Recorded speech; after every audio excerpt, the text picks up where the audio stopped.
Bonjour François Sureau. Bonjour.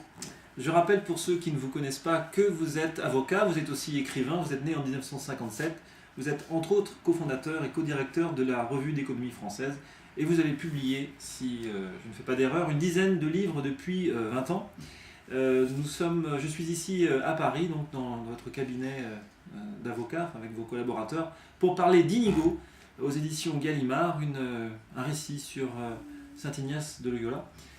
François Sureau, vous avez dit, on vous a vu et vous l'avez écrit d'ailleurs, sur le bandeau du livre, donc d'Inigo, j'ai longtemps détesté Saint Ignace de Loyola.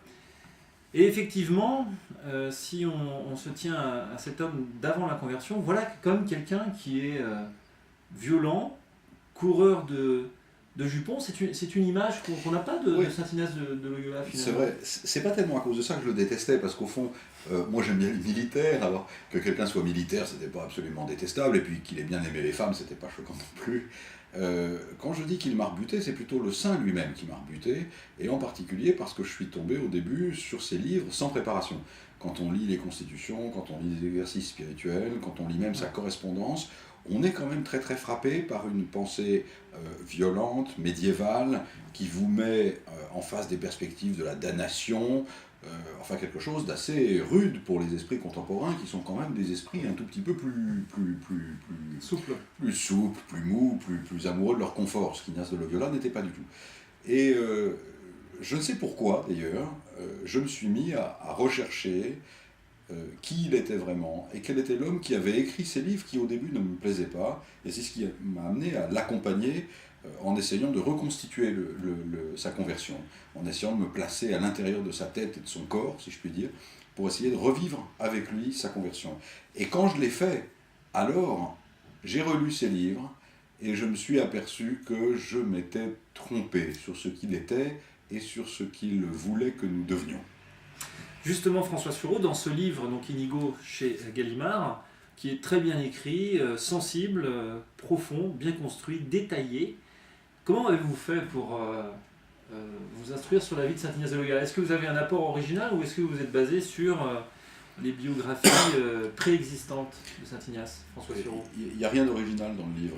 J'espère d'ailleurs, n'étant pas un historien de profession, n'étant pas un historien de la spiritualité ou un historien d'Ignace, j'espère que je n'ai pas fait trop d'erreurs techniques. De bons spécialistes m'ont dit qu'il n'y en avait pas, donc ça m'a plutôt rassuré. Mais il n'y a rien d'original sur le plan historiographique. J'ai lu la plupart des biographies écrites sur Ignace dans des langues que je pouvais comprendre, c'est-à-dire français, anglais, allemand, italien, et c'est de ça que je suis parti.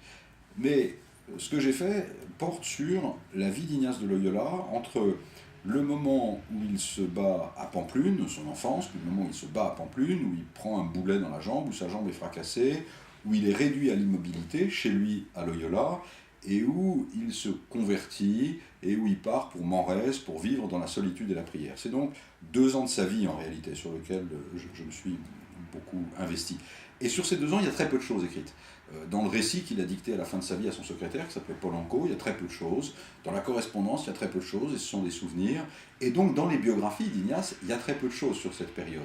Et donc, j'ai fait un travail de romancier. J'ai essayé d'imaginer Ignace comme un romancier imagine la vie intérieure de ses personnages, comme Simenon imagine la vie intérieure de ses personnages, en essayant de reconstituer cette espèce d'étrange mélange de va-et-vient entre la vie intérieure, la vie des sens, la vie du monde qui vous entoure, qui caractérise un personnage de roman. Et je me suis mis dans la tête d'Ignace, comme si Ignace avait été un personnage de roman.